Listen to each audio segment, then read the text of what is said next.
मज़ेदार लौकी गोश्त की रेसिपी। लौकी गोश्त बनाने के लिए सबसे पहले प्रेशर कुकर में कुकिंग ऑयल गर्म करके 2 अदद दरमियाने साइज की प्याज स्लाइस करके इसमें नरम करनी है। प्याज नरम होने पे इसमें शामिल करना है अदरक लहसुन का पेस्ट। पेस्ट को 1 मिनट तक भूनना है और फिर इसमें डालना है बीफ। बीफ को यहाँ पे अच्छी तरह से फ्राई करना है। बीफ फ्राई करके इसमें शामिल करना है पहले तो 1 अदद टमाटर। साथ इसमें डालने हैं मसाले हस्बे जायका नमक, पिसा हुआ खुश्क धनिया, पिसी हुई सूरख मिर्च, पिसी हुई हल्दी। मसालों को पका के अब गोश्त में पानी डाल के इसे गलने के लिए छोड़ दें।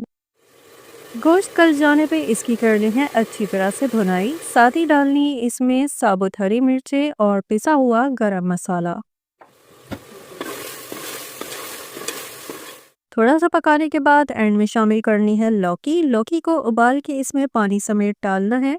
थोड़ा सा पका के फिर इसको हल्की आंच पे 10 से 15 मिनट दम के लिए छोड़ देना है। लीजिए जनाब, मज़ेदार सा लौकी गोश्त है तैयार।